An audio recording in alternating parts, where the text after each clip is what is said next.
Salam Malaysia Madani. Kita bersama lagi dalam ruang bicara yang dibawakan kepada anda tentunya di Bernama TV, dan hari ini sudah pastilah kita memilih satu lagi topik yang saya kira cukup penting dan juga relevan sebenarnya dengan perkembangan semasa, dan kita akan bincang berkaitan dengan topik ataupun isu yang kita pilih hari ini di ruang bicara bersama dengan dua tetamu yang cukup istimewa. Seorang berada bersama saya di studio ruang bicara ini, dan seorang lagi insya-Allah akan kita hubungi melalui kemudahan Zoom. Baiklah, topik yang menjadi pilihan kita di ruang bicara hari ini ialah rasuah, pengukuhan integriti dan transformasi agensi penguatkuasaan. Dan macam saya katakan, ini merupakan satu topik yang cukup penting sebenarnya, dan kebelakangan ini barangkali kita sudah biasa mendengar tentang kenyataan yang begitu tegas yang disuarakan oleh Yang Amat Berhormat Perdana Menteri Datuk Seri Anwar Ibrahim berkaitan dengan isu rasuah ini, dan beliau mahu supaya isu ini diberi satu perhatian yang cukup serius terutamanya oleh semua pihak sebenarnya, khususnya SPRM. Dan sudah pastilah beberapa cadangan juga dilontarkan ataupun disuarakan oleh Yang Amat Berhormat Perdana Menteri, dan sudah pastilah ini menjadi perkara yang cukup penting sebenarnya kepada pentadbiran negara secara keseluruhannya. Baiklah, izinkan saya terlebih dahulu memperkenalkan tetamu yang sudah pun berada bersama saya di studio ruang bicara ini. Kita ingin mengucapkan jutaan terima kasih dan selamat datang kepada yang berbahagia Datuk Dr. Mazlan Ahmad yang merupakan Timbalan Presiden 2 dan juga merupakan pemerhati rasuah Malaysia dan ahli panel penilai operasi di Suruhanjaya Pencegahan Rasuah Malaysia ataupun SPRM. Jadi Assalamualaikum Datuk. Waalaikumsalam. Terima kasih kerana menjemput saya, Datuk. Ya, kami cukup berbangga dan berterima kasih atas kesediaan Datuk untuk bersama kami di ruang bicara ini. Terima kasih. Dan seorang lagi tetamu macam saya katakan, kita akan hubungi melalui kemudahan Zoom, dan kita ingin mengucapkan selamat kembali semula walaupun dalam situasi berbeza. Dulu dia bersama kita di studio sebenarnya, tetapi hari ini kita akan bincang-bincang ataupun sembang-sembang bersama tetamu ini melalui kemudahan Zoom. Jadi terima kasih kepada yang berbahagia Profesor Dr. Ahmad Martada Muhammad, iaitu Ketua Kluster Tadbir Urus dan Integriti di Pusat Pengajian Kerajaan Universiti Utara Malaysia. Assalamualaikum Prof. Waalaikumsalam Datuk. Hey, saya tunggu-tunggu juga, tapi ialah jauh juga nak datang daripada Kedah ke sini ya. Tapi apa pun kita berbangga kerana dapat bersama dengan Prof untuk bercakap tentang satu isu yang saya kira cukup penting sebenarnya. Dan saya juga ingin ingatkan kepada anda yang mungkin ingin berkongsi pandangan dan juga pendapat berkaitan dengan topik yang kita pilih hari ini di ruang bicara. Jangan lupa kita menyediakan dua talian kepada anda seperti biasalah di 0326979767 dan juga 0326979768. Baiklah, saya mungkin ingin memulakan dulu perbincangan ini bersama dengan Datuk Dr. Mazlan. Barangkali kalau kita lihat apa yang berlaku bila kita bercakap tentang SPRM, khususnya kita bercakap tentang rasuah itu sendiri, saya tertarik hati dengan kenyataan yang telah pun dikeluarkan baru-baru ini, iaitu berkaitan dengan syur daripada Yang Amat Berhormat Perdana Menteri sendiri barangkali untuk meletakkan SPRM itu di bawah Parlimen. Ini pun telah dibangkitkan di Dewan Rakyat. Dan kemudiannya timbul juga satu lagi persoalan menarik, iaitu Perdana Menteri mengarahkan supaya AGC mengkaji semula cadangan wujudkan Badan Bebas Siasat Agensi Penguatkuasaan. Jadi apakah Datuk melihat bahawa Yang Amat Berhormat Perdana Menteri Datuk Seri Anwar bersama dengan falsafah dan juga konsep Malaysia Madani itu melihat isu rasuah ini sebagai isu yang cukup penting dan perlu diberi perhatian yang serius oleh semua pihak, terutamanya SPRM sendiri. Komen daripada Datuk. Terima kasih. Salam satu Malaysia Madani. Ya. Secara peribadi saya melihat apa yang diutarakan oleh Perdana Menteri suatu yang sangat baik. Kita mengalu-alukan untuk mewujudkan badan bebas, badan bebas pemantau, SPRM. Cuma satu perkara yang kita kena faham dari segi konsep pengasingan kuasa. Kalau kita letak di bawah Parlimen, Parlimen adalah sebuah legislatif, sedangkan SPRM adalah badan eksekutif. Sebaik-baiknya diasingkan. Akan ada check and balance. Pengasingan kuasa sangat penting. kecuali kalau kita kata Parlimen boleh menjalankan tugas secara profesional telus, maka tidak akan timbul isu orang akan mengatakan SPRM apabila diletak di bawah legislatif, itu di bawah Parlimen, masih mengikut rentak ahli parlimen, ahli politik. Akan berlaku lagi perception seperti mana berlaku hari ini, SPRM digunakan untuk menindas parti lawan. Itu kena jelas. Kalau kita boleh pastikan letak bawah parlimen, parlimen boleh mainkan peranan sebagai legislatif, telus, very independent, very professional. That is the best approach. Tetapi kalau tidak, kita kena memastikan perkara ini perception tidak wujud di kalangan rakyat, di kalangan masyarakat. Saya tertarik hati bila Datuk sebut tentang SPRM sendiri, dikatakan very professional, tidak perlu menerima tekanan-tekanan yang tak sewajarnya. Tetapi ialah penglibatan Datuk sendiri bersama dengan SPRM sendiri sebagai ahli panel penilai operasi. Apakah benar andaian-andaian yang dimainkan di luar sana bahawa sebenarnya SPRM itu adalah satu badan di bawah Jabatan Perdana Menteri, tetapi dikawal sebenarnya oleh pihak-pihak tertentu untuk membuat keputusan-keputusan mereka? Baik, bagi saya, kerana belakangan dulu juga terlibat dalam penguasaan enforcement di bank negara. Jadi suatu yang penting rakyat kena faham, kita ada agensi penyiasat penguatkuasaan, SPRM, Bank Negara, Security Commission. Satu lagi badan independen yang kita panggil badan pendakwaan, iaitu Jabatan Peguam Negara. SPRM tidak boleh mendakwa tanpa keizinan daripada Jabatan Peguam Negara. Begitu juga ada mahkamah terbuka, pendakwaan rakyat dan sebagainya. Saya kira sistem yang ada sekarang sudah cukup baik.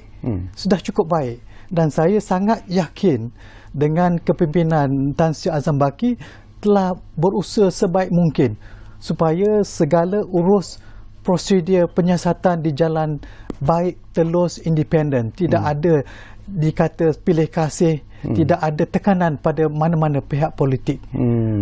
Bagi saya. Dan yang keduanya, kita mempunyai badan-badan bebas yang memantau SPRM. Kita ada 5 badan bebas. Termasuklah satu, iaitu yang kami, yang saya anggoti sebagai panel penilaian operasi. Jadi segala kertas siasatan yang disiasat oleh SPRM, kita ada terma dan syarat. Apa yang disiasat, ada tak keraguan dan sebagainya, kita boleh challenge. Kalau dia nak tutup pun must go through our committee. When we allow, barulah mereka akan tutup. Sama juga kalau kita ada terima maklumat, kesiasatan ini tidak telus, ada benda yang menyangsikan, kita boleh meminta SPRM untuk melihat kembali. Jadi saya kira sistem yang ada sekarang sebenarnya bagi saya sangat telus, sangat baik. Sebenarnya tidak perlu lagi badan lain untuk mengawal selia. Okey, cuba kita dengar juga pandangan daripada Profesor Dr. Ahmad Martada sendiri berkaitan dengan isu. Pandangan Prof juga secara peribadi, apakah Prof melihat bahawa saranan yang dibuat oleh Amat Berhormat Perdana Menteri untuk meletakkan SPRM di bawah Parlimen ini, walaupun ianya belum lagi mendapat kelulusan di Dewan Rakyat, tetapi apakah ini merupakan cadangan yang mungkin sekiranya diterima dan diluluskan? Apakah Prof merasakan mungkin ianya akan memberi satu dimensi yang mungkin lebih berkesan kepada apa yang dilakukan oleh SPRM dan akan dilakukan selepas ini? Prof. Ya, terima kasih Datuk. Saya melihat isu ini perlu terlebih dahulu dibuat perbandingan. Kerana memang dari segi hasrat Yang Amat Berhormat Perdana Menteri dan juga kita lihat bahawa sebelum ini ramai yang bercakap berkaitan dengan perlunya SPRM diletakkan di bawah pengawasan Parlimen.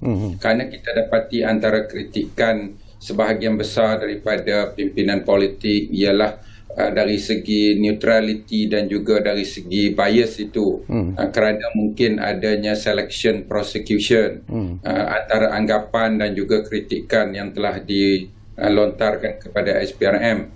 Jadi sebab itulah antara pandangan supaya SPRM itu diletakkan di bawah Parlimen, dari satu segi ada kebenarannya dan ada dari segi kalau kita lihat kebertanggungjawaban itu, kerana parlimen adalah dipilih oleh rakyat. Jadi sudah tentulah rakyat mahukan supaya suatu badan seperti SPRM itu dipertanggungjawabkan kepada rakyat, dan parlimen itu adalah representasi rakyat, yang mana wakil-wakil rakyat itu adalah dipilih oleh rakyat. Jadi sebab itulah bagi saya ini merupakan satu cadangan yang baik. Walau bagaimanapun kita perlu juga melihat pelbagai aspek, ya, terutama bagi memastikan jika sekiranya SPRM diletakkan di bawah parlimen, maka ianya boleh berfungsi seperti mana yang ada sekarang ataupun lebih baik. Kerana kita tidak mahu nanti apabila ia diletakkan di parlimen akan ada pelbagai bentuk masalah, kekangan ataupun halangan.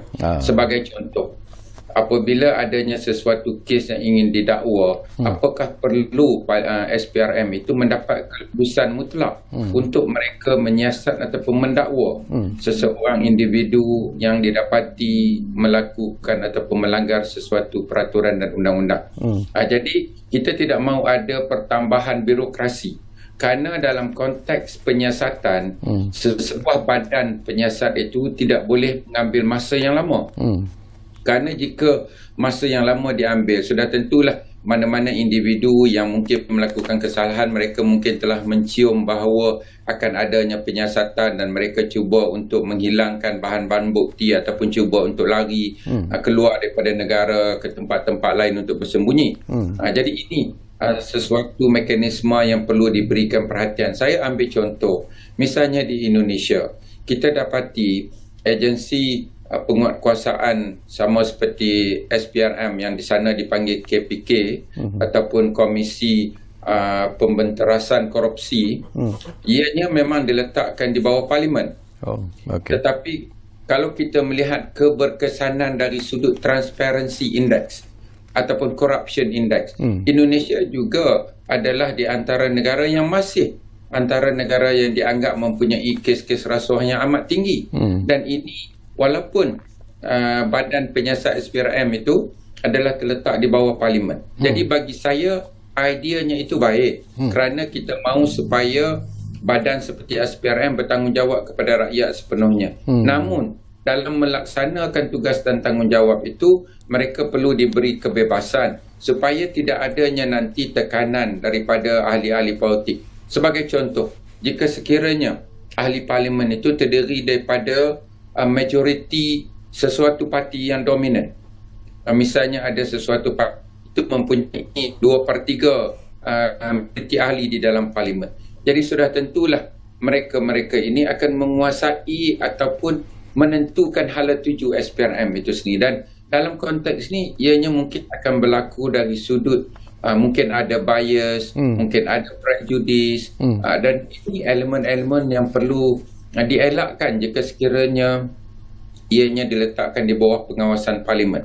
Jadi bagi saya, sebelum kita nak melaksanakan perkara ini, kita perlu melihat dan mengkaji lebih teliti untuk memastikan bahawa keberkesanan agensi penguatkuasaan seperti SPRM ini mampu untuk berdiri dengan sendiri tanpa adanya interference daripada mana-mana pihak.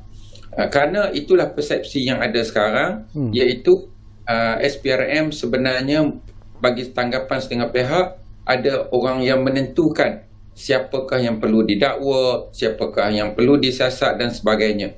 Jadi bagi menghilangkan kerisauan itulah cadangan itu diletakkan di parlimen. Namun jika sekiranya diletakkan di parlimen, elemen itu juga akan ada. Seperti mana yang saya katakan tadi, bahawa jika sekiranya parlimen itu dimonopoli oleh majoritinya terdiri daripada sesuatu parti, apakah mereka ini mampu untuk memberikan suatu tanggungjawab yang lebih profesional tanpa menimbulkan ketidakadilan ataupun berat sebelah dari segi menentukan adakah seseorang itu perlu untuk disasat ataupun didakwa ataupun tidak. Jadi ini elemen yang perlu berikan perhatian. Okey, menarik apa yang disebut oleh Profesor Dr. Ahmad Martada. Barangkali saya percayalah Datuk Dr. Mazlan mendengar juga apa yang disebut oleh rakan kita Profesor Dr. Ahmad Martada tadi. Jadi mungkin ada komen yang ingin Datuk sampaikan berkaitan dengan apa yang disebut dan juga kebimbangan yang dilontarkan oleh Profesor Dr. Ahmad Martada itu. Baik Datuk. Bagi saya, pandangan saya sangat jelas. Iaitu pertama, bagus untuk mengadakan di bawah parlimen, tetapi in terms of effectiveness, keberkesanan. Adakah dengan diletak di bawah parlimen lebih baik, lebih telus, lebih profesional? Perceptions. Dia akan kembali kepada perception. Seandainya 2/3 daripada ahli parlimen adalah satu parti, of course kecenderungan dia akan protect for dia punya party interest. Jadi akan balik pada isu asal. Jadi bagi saya, kita kena buat kajian yang menyeluruh. Bagi saya, apa yang ada sekarang sudah baik. Cuma perlu tambah baik bagaimana kita boleh effective, efficient delivery of SPRM punya tanggungjawab dan mandat. Satu persoalan yang ingin saya dapatkan pandangan daripada Datuk sebelum kita berehat tu ya. Kalau kita lihat daripada laporan yang dikeluarkan oleh Transparency International sebagai satu contoh, indeks rasuah di negara kita ini berada di tahap yang cukup membimbangkan. Dan ianya menjadi satu isu yang dibincangkan dengan begitu serius sekali oleh semua pihak. Malah ada yang mengatakan bahawa isu rasuah ini jika dibiarkan seolah-olah menjadi budaya dalam kehidupan rakyat Malaysia. Jadi komen sikit tu. Memang saya tak nafikan, kalau kita lihat media antarabangsa, mereka menunjukkan suatu gambaran yang sangat tak baik. Indeks corruption sangat tak baik. Tetapi macam kami tahu apakah metodologi yang digunakan oleh corruption index tadi. Kalau saya tanya, contoh pada Datuk lah saya tanya, makan buah mangga mempelam, masam ke manis? Tentulah jawab masam. Dan saya tahu Datuk tak suka makan mangga, tak suka masam. Tapi soalan itu dah akan diimpos kepada Datuk towards apa yang saya nak. Sebab saya nak Datuk jawab ini masam. Memanglah Datuk jawab masam, tapi jawatan tak bagus untuk gambaran tentang corruption di Malaysia. Datuk Profesor dah mention tadi, kalau contoh Indonesia, memang mereka diletakkan di bawah parlimen, tapi corruption mereka pun masih berada di tahap yang agak kritikal. Jadi di sini memberi gambaran bukan diletak bawah parlimen atau yang sekarang kita ada, tetapi pelaksanaannya. Sebab itu SOP itu sangat jelas. Dan saya sangat bersyukur kerana terlibat. Jadi kita tahu dalam setiap siasatan di SRM kita cukup teliti. Ada SOP-nya, prosedurnya, ada check and balance-nya. Dan ada pula komiti pemantau bebas. Jadi there is no way any party atau SPRM dalam hal ini mengambil kesempatan atau untuk membuli mana-mana pihak yang tak bersalah. Bagi kami jelas, falsafah dalam siasatan, kami lebih rela melepaskan 10 orang yang didapati bersalah, tak bersalah, daripada menindas, mendakwa seorang yang tak bersalah kepada bersalah. Itu makna nak beritahu, inilah kita punya kayu pungkur sangat kuat. Okey Tok, kita akan sambung lagi.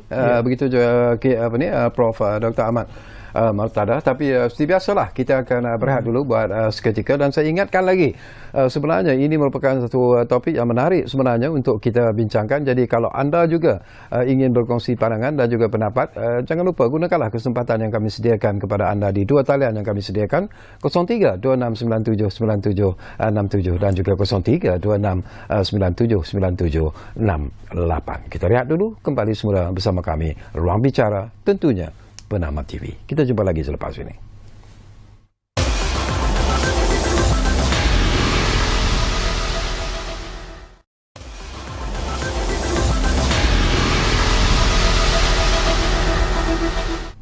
Baiklah, kita kembali semula ke ruang bicara ini. Masih lagi bercakap tentang rasuah, pengukuhan integriti dan transformasi agensi penguatkuasaan. Dan tentunya kita masih lagi bersama dengan dua tetamu hebat. Seorang di studio iaitu yang berbahagia, Datuk Dr. Mazlan Ahmad yang merupakan timbalan Presiden 2 Pemerhati Rasuah Malaysia dan ahli panel penilai operasi di SPRM. Dan seorang lagi tetamu kita hubungi melalui kemudahan Zoom iaitu Profesor Dr. Ahmad Martada Muhammad, Ketua Kluster Tadbir Urus dan Integriti di Pusat Pengajian Kerajaan UUM. Baik, saya difahamkan kita dah pun ada pemanggil di talian sekarang ini. Lama saya tak mendengar suara pemanggil ini. Dr. Muzaffar dari Kuala Lumpur sudah pun ada di talian kami sekarang ini. Assalamualaikum, Doktor. Waalaikumsalam. Syakawi, boleh dengar suara saya? Dengar dengan jelas. Jelas ya? Sihat Syakawi. Alhamdulillah. Salam Ramadan ya, to you and family ya. Ya, sama-sama kita ya. Selamat petang ya kepada dua ahli panel ya. Ya. Okey, ni Dr. Muzaffar Shah Melo daripada Kuala Lumpur. Okey, isu rasuah ya. Ya. Saya dah banyak kali I call you. Setiap kali isu rasuah, saya sejak zaman berapa Perdana Menteri dah saya dah call. So mengenai malam ni mengenai transformasi SPRM tu kan. Ya. Banyak cadangan lah. Yang paling popular sekali as you said lah. Tadi apa tu nak letak SPRM bawah Parlimen. Bawah Parlimen ya. So kalau boleh buat kajian terperinci dululah ya Syakawi ya. Ya.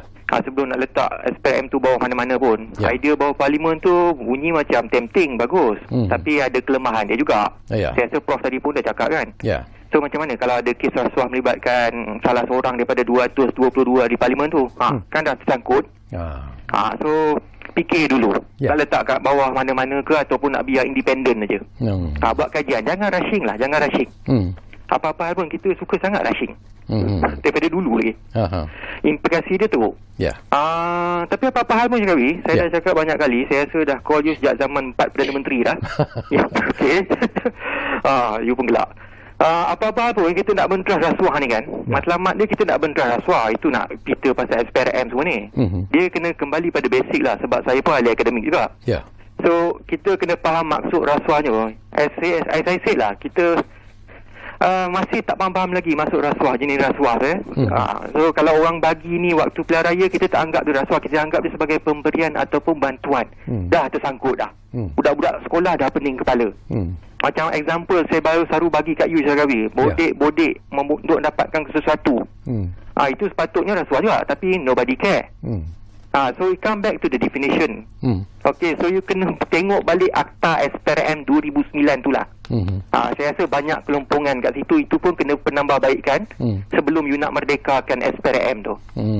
Itu saja pandangan saya Syakawi ya. Okey, salam Ramadan Syakawi. Ya, salam Ramadan. Terima kasih. Terima kasih banyak-banyak Dr. Muzaffar dari Kuala Lumpur. Pedas tetapi penting sebenarnya apa yang dilontarkan oleh Dr. Muzaffar sebentar tadi. Sebelum saya dapatkan komen daripada Datuk Dr. Mazlan berkaitan dengan apa yang disebut oleh pemanggil kita. Barangkali Profesor Dr. Ahmad Martada jugalah mendengar apa yang disebut oleh pemanggil kita tadi, tetapi kalau kita lihat walaupun banyak pihak yang melihat bahawa SPRM itu di mana harus ada, apakah di bawah Parlimen ataupun secara badan yang bersifat bebas ataupun independen, tetapi tidak semudah itu sebenarnya untuk membasmi rasuah, kerana ianya seolah-olah menjadi semacam sebahagian daripada kita nak sebut tadi, kita sebut dah jadi macam budaya sebenarnya di negara kita. Tapi pandangan Dr. Ahmad Martada sini, Prof sendirilah, kelompongan yang mungkin ada di SPRM itu yang perlu diperbaiki ataupun dilihat secara serius untuk mengukuhkan fungsi dan juga peranan SPRM itu, Prof. Saya melihat ada beberapa perkara lah. Kerana sebenarnya apabila kita bercakap mengenai pencegahan jenayah rasuah ni, kita perlu melihat kepada negara-negara yang memang telah berjaya dengan baik dalam memastikan jenayah rasuah ini dapat dibenteras. Contohnya kita boleh lihat Hong Kong. Hong Kong adalah antara negara yang cukup cemerlang dari sudut penguatkuasaan untuk membenteras jenayah rasuah. Jadi ini perlu kita lihat dan kita ambil contoh untuk memastikan bahawa SPRM kita juga boleh menjadi terbaik banding dengan negara-negara yang lain. Antara perkara yang boleh kita ambil ialah misalnya sebelum ini kita dapati di negara kita apabila kita mensyaki seseorang itu melakukan rasuah. Misalnya kita tengok dari segi kehidupan dia dan keupayaan dalam pekerjaan dia, adakah dia mampu ataupun tidak untuk memiliki jumlah kekayaan yang dia nikmati pada ketika itu. Kalau sebelum ini kita dapati perkara itu SPRM tidak mempunyai peruntukan untuk menyiasat seseorang itu yang hanya berdasarkan kepada andaian bahawa dia terlibat dalam jenayah rasuah. Walau bagaimanapun saya dapati kita telah ada perubahan di mana SPRM pun telah menambah baik beberapa akta-akta mereka, dan yang saya lihat pada hari ini apabila ada bukti-bukti, walaupun mungkin pada pandangan kita beliau itu ataupun individu itu memang mempunyai ataupun cenderung untuk terlibat dari segi salah laku jenayah rasuah kerana melihat hasil kekayaan yang dinikmati. Kalau sebelum ini hanya berdasarkan kepada andaian, itu tidak membolehkan pendakwaan ataupun penyiasatan itu dibuat. Namun bagi saya apabila ada perubahan itu cukup baik, kerana sebelum ini apa yang berlaku itulah yang mengekang dan mengikat terutama badan penyiasatan seperti SPRM untuk menyiasat seseorang itu, walaupun semua orang dah bercakap bahawa individu tersebut sebenarnya telah pun terlibat dalam jenayah rasuah pada masa yang lama, dan kekayaan-kekayaan yang dikumpulkan itu cukup untuk membuktikan. Namun apabila tidak ada satu fakta ataupun satu perkara yang jelas, yang konkret untuk membolehkan seseorang itu disasat, maka SPRM tidak boleh mengambil tindakan berdasarkan kepada andaian semata-mata. Jadi itu bagi saya sangat penting, kerana di negara-negara maju misalnya, jika sekiranya Indonesia pun termasuk, di mana jika sekiranya badan penyiasatan seperti SPRM itu melihat bahawa seseorang itu sebenarnya ada terlibat dalam jenayah rasuah, maka mereka boleh melakukan penyiasatan. Dan ini sebelum ini tidak berlaku di negara kita, terutama kuasa yang ada pada SPRM. Jadi bagi saya perubahan dan penambahbaikan itu yang telah berlaku itu cukup penting, kerana ia membolehkan penyiasatan itu dibuat. Kerana yang saya bimbang pada hari ini ialah apabila ramai orang bercakap bahawa seseorang individu itu terlibat dalam jenayah rasuah, namun tidak ada penyiasatan yang dilakukan ataupun tidak ada pendakwaan yang dilakukan, dan seseorang itu seolah-olah dia masih meneruskan kehidupannya, walaupun kita dapati kebolehupayaan beliau untuk menikmati kekayaan itu sebenarnya adalah tidak logik berdasarkan mungkin misalnya seseorang pejabat awam yang kita tahu bahawa gajinya mungkin kalau sebagai pegawai penguatkuasa mungkin 3-4 ribu, tetapi apabila beliau mungkin mampu untuk memiliki kenderaan mewah, mampu untuk memiliki barang-barang mewah, ini sudah tentulah menimbulkan kecurigaan kepada terutama masyarakat dan pekerja-pekerja di sekitar ataupun di dalam organisasi tersebut. Namun jika sekiranya tidak ada tindakan, ini akan menunjukkan bahawa seolah-olah badan penyiasat seperti SPRM itu mungkin tidak peka, walaupun mungkin ramai orang telah menyatakan bahawa dan tahu bahawa individu tersebut memang melakukan rasuah. Jadi bagi saya ini sesuatu perkara supaya kita nak mengelakkan tanggapan dan persepsi bahawa badan profesional seperti SPRM itu tidak mengambil apa-apa tindakan. Okey. Baik, saya juga nak dapatkan pandangan sebentar lagi daripada Datuk Dr. Mazlan, terutamanya lah tentang apa yang dilakukan selaku pemerhati rasuah Malaysia dan juga ahli panel penilai operasi SPRM. Itu juga penting sebenarnya untuk melihat apakah ada kelemahan atau loopholes yang masih lagi perlu diberi perhatian serius. Tapi sebelum itu kita ambil satu lagi panggilan yang ada di talian kita ketika ini. Mazlan dari Kedah, difahamkan sudah pun bersiap sedia sekarang. Ya, silakan. Assalamualaikum Datuk Tekawi. Ya, waalaikumsalam. Saya nak buat cadang sikitlah pasal rasuah ni. Kita kalau boleh dekat-dekat kita buat papan tanda dekat lebuh raya dekat tembok semua, kita nak tuliskan papan tanda tu.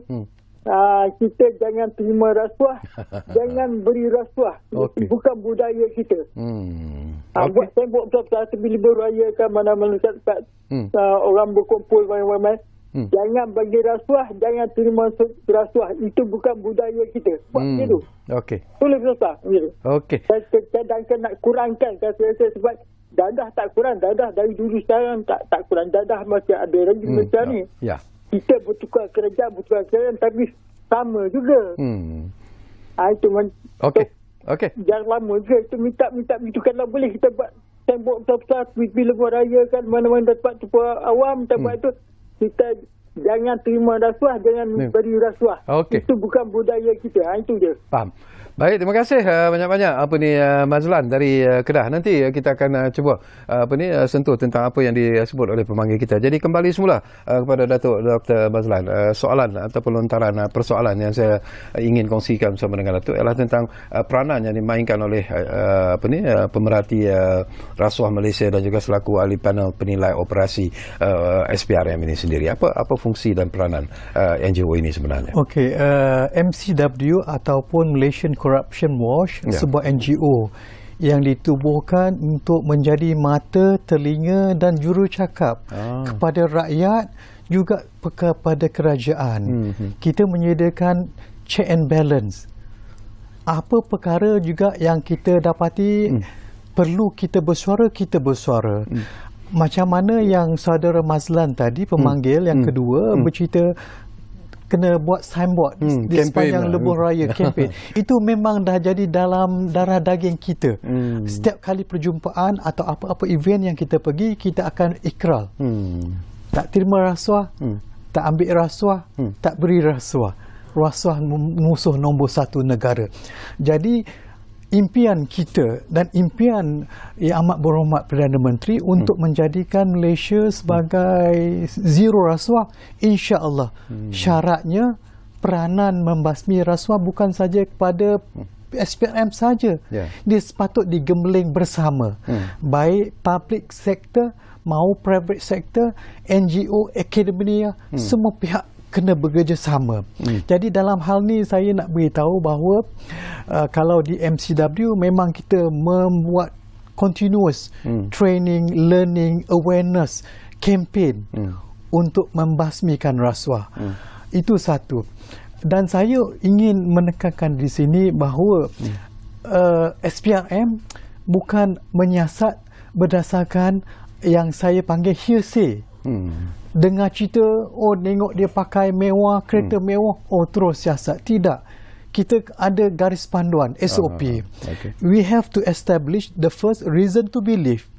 When we have reason to believe, barulah kita boleh siasat. That's why di SPRM kita ada banyak division.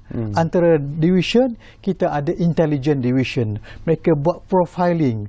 Orang ni pegawai kerajaan, gaji 3,000, tetapi lifestyle dia mengatasi gaji dia. Kita buat profiling, tengok. Dan sebenarnya dalam undang-undang semasa, peraturan banyak telah dikeluarkan di mana setiap kaki tangan kerajaan khususnya dan diperluaskan swasta dalam bank-bank semua kena buat asset declaration. Actually kita boleh tengok Mr. A, the asset declaration 3,000. Now, yes, you have to answer. Kenapa boleh hidup beyond the means?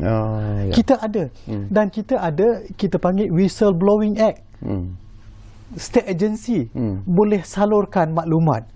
Jadi kita dah cukup sebenarnya. Mata, telinga, mulut dah cukup. Sebab itu hari ini bila orang kata SPRM abuse, saya akan kata you have to prove to me yang SPRM abuse, otherwise I will challenge you. Because check and balance tu terlalu ketat.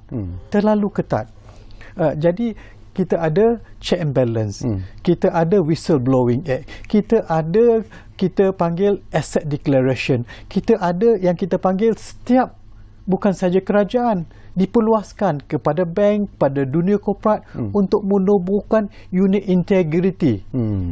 Jadi ini semua sebenarnya merangkumi ke arah untuk memastikan rasuah ni kita boleh benteras sehabis-habis. Jadi saya percaya dengan peranan MCW, dengan peranan kerajaan, tambah lagi untuk usaha untuk penambahbaikan SPRM, insya-Allah akan berjaya. Cuma harapan saya sebenarnya apa yang saya lihat sistem yang ada sekarang sudah baik. Tetapi penambahbaikan saya beritahu minta kalau boleh kerajaan tambah bajet pada SPRM. Kita banyak benda yang kita nak tengok. Tetapi keanggotaan tak ramai. Kekangan pertama, kita pegawai-pegawai kena melalui SPA, Suruhanjaya Perkhidmatan Awam. Jadi di sinilah saya merasa dah sampai masa SPRM ada kuasa, ada Suruhanjaya yang boleh melantik KP dan juga melantik pegawai-pegawai dengan ini, dan ditambah pula bajet sedikit, insya-Allah saya yakin perkara ini kita akan dapat jayakan bersama. Okey, bila kita bercakap tentang keseriusan Yang Amat Berhormat Perdana Menteri sendiri untuk cuba menghapuskan rasuah, penyalahgunaan kuasa dan sebagainya.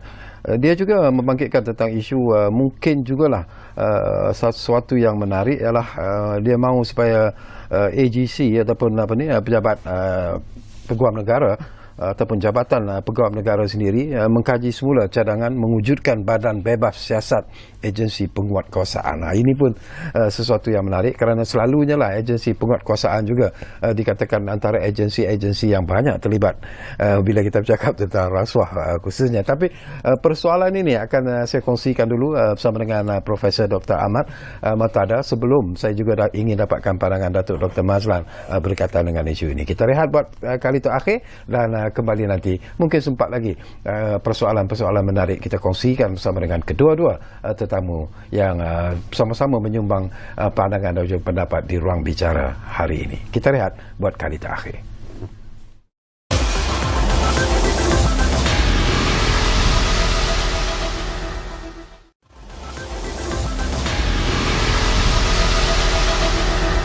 Baik, kami cukup berterima kasih kalau anda masih lagi menumpukan perhatian bersama kami di ruang bicara ini.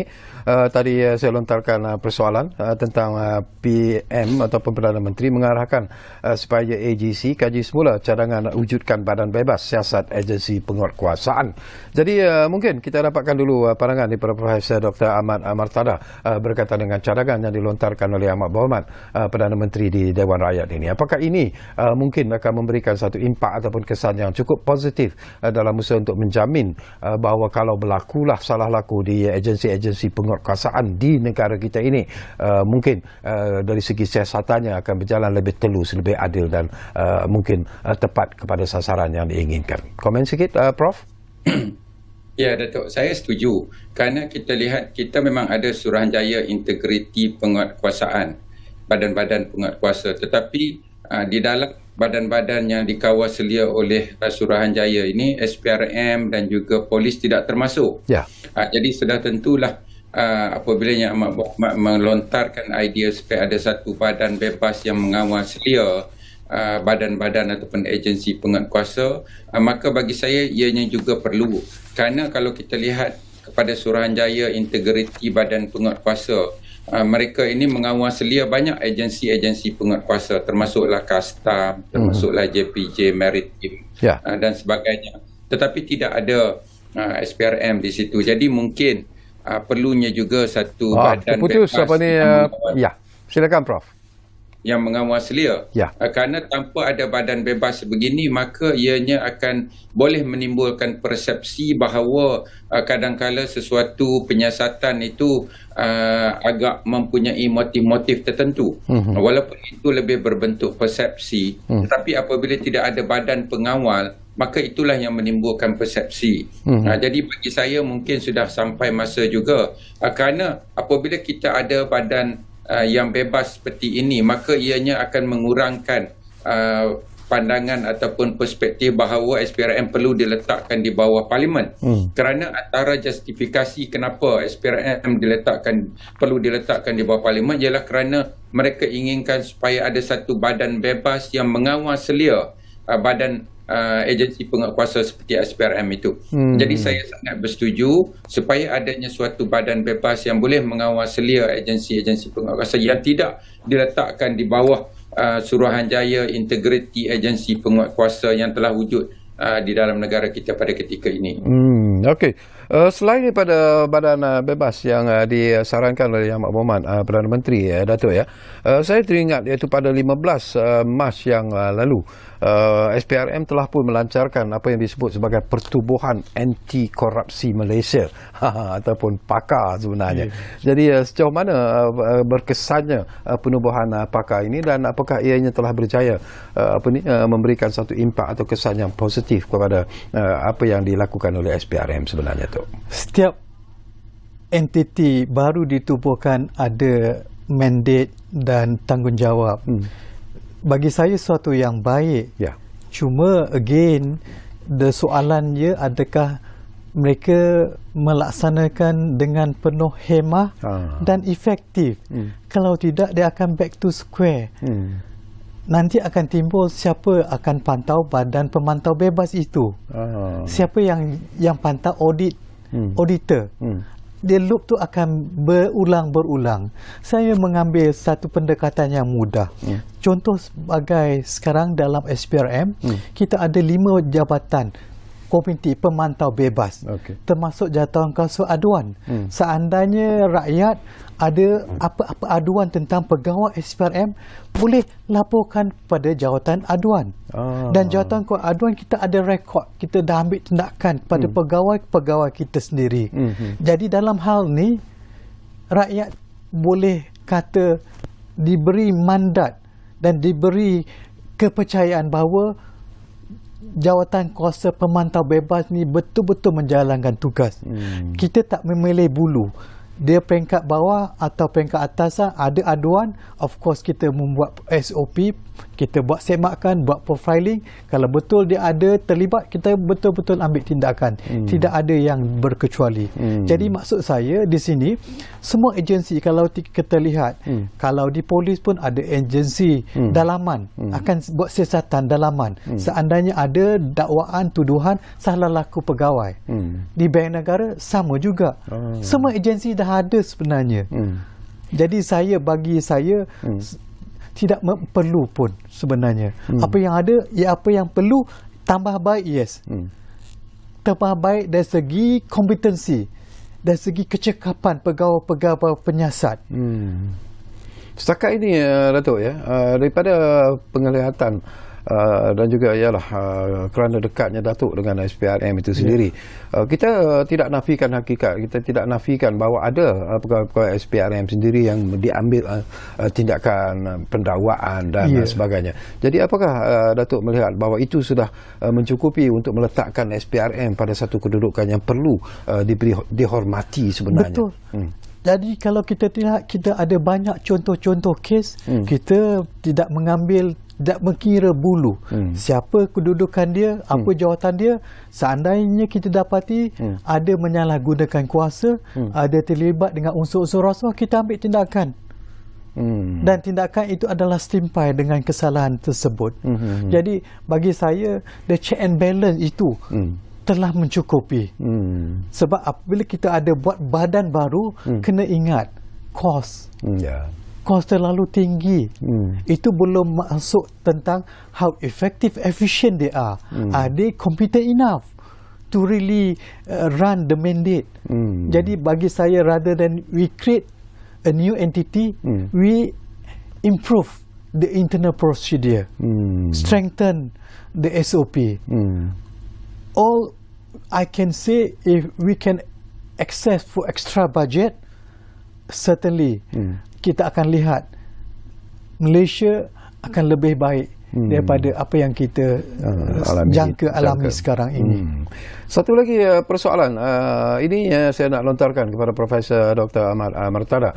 Mungkin masanya sudah sampai Prof, kita memikirkan secara serius sebenarnya dari aspek pendidikan untuk menyedarkan rakyat Malaysia tentang masalah rasuah itu sendiri, keburukan rasuah itu sendiri, dan akibatnya mungkin akan ditanggung oleh negara disebabkan oleh mereka-mereka yang begitu ramai terlibat dengan perbuatan rasuah ini. Dan pendidikan itu harus sebenarnya disebarkan bukan saja di peringkat tertinggi, tetapi mungkin di sekolah rendah pun kita harus sudah ada unsur-unsur pendidikan betapa kita harus menolak rasuah itu. Jadi pandangan Prof dalam perkara ini.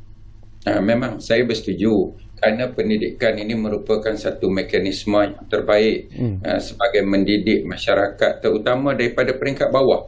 Jadi sebab itulah apabila SPRM telah meminta supaya universiti menawarkan suatu kursus terutama yang berkaitan dengan integriti, bagi saya ia sangat baik. Kerana kalau kita masih ingat dalam 3-4 tahun yang lepas ada satu kajian yang telah dilakukan untuk melihat kecenderungan mahasiswa apabila mereka menamatkan pengajian, apakah mereka akan cenderung untuk terlibat dalam rasuah. Majoriti daripada mereka-mereka yang ditanya itu menunjukkan bahawa mereka akan terlibat dalam elemen-elemen rasuah, terutama apabila mereka bekerja nanti. Ini suatu finding yang sangat menakutkan kerana seolah-olah memberi gambaran kepada kita bahawa rasuah itu telah menjadi satu budaya dan bukan lagi sebagai suatu perkara yang perlu dielak dan dijauhkan. Jadi sebab itulah bagi saya ada dua perkara yang ingin saya nyatakan. Pertama, pendidikan.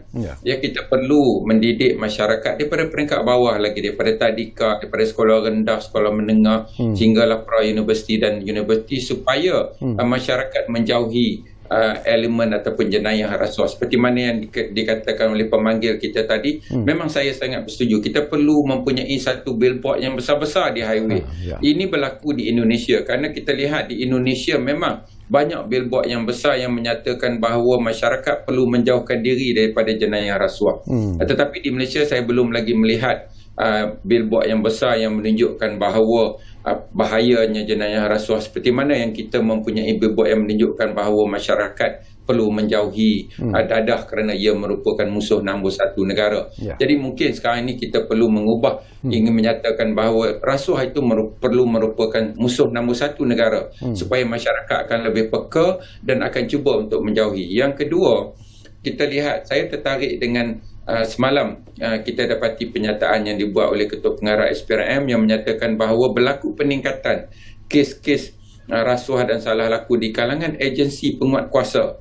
Ini pun sangat membimbangkan. Tetapi bagi saya kadang-kala kita perlu melihat the root cause of the problem. Antara faktor-faktor yang mungkin kita perlu beri perhatian dan kerajaan perlu beri perhatian ialah melihat dari segi package gaji, package insentif yang ada terutama di kalangan agensi-agensi penguat kuasa. Jadi ini kita boleh lihat terutama bagaimana skim gaji, skim kenaikan pangkat pegawai penguat kuasa seperti immigration, seperti custom, seperti JPJ ataupun SPRM sendiri. Adakah insentif ataupun proses kenaikan pangkat itu mudah ataupun menyukarkan mereka? Karena inilah punca utama yang menyebabkan mereka ini apabila ada peluang dan terdedah kepada elemen-elemen rasuah, maka mereka mudah untuk terlibat kerana mungkin gaji mereka yang kecil, mungkin peluang mereka untuk naik pangkat itu sukar. Jadi itu yang menyebabkan kecenderungan mereka untuk terlibat dalam elemen salah laku rasuah. Jadi mungkin ini perlu diberi perhatian kerana kita lihat kalau sebelum ini memang ada peningkatan elemen rasuah di kalangan PDRM, tetapi kita lihat telah berlaku penambahbaikan yang sangat baik oleh agensi PDRM itu sendiri, di mana kita dapati mereka yang mempunyai degree, mereka boleh memohon untuk menjadi anggota polis walaupun berpangkat rendah, tetapi skim gaji itu adalah berdasarkan kepada kelayakan pendidikan mereka. Jadi ini mendorong lebih ramai mereka-mereka yang berpendidikan untuk masuk dan menceburi bidang-bidang penguatkuasaan seperti PDRM. Dan mungkin juga kita boleh laksanakan elemen sebegini,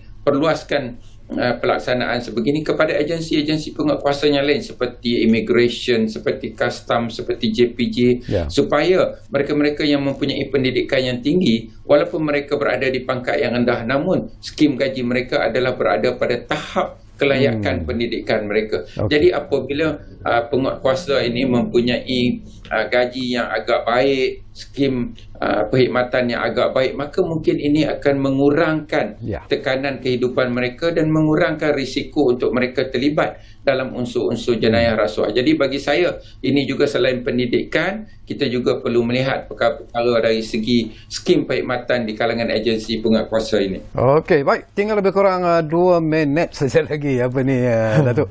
Jadi sebelum berpisah dari udara ini, apa lagi yang ingin Datuk sampaikan seringkas-ringkasnya itu. Silakan. Rasuah musuh nombor satu negara.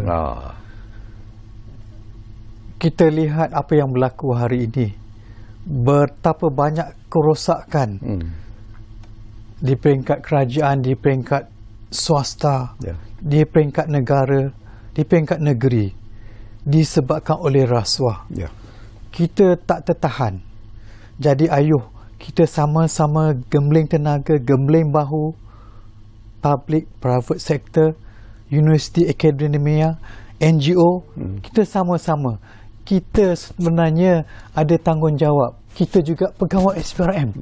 Bukan SPRM itu sahaja yang memastikan sifar rasuah, tetapi kita, saya Mazlan, saya juga pegawai SPRM. Bertindak mata, telinga, mulut.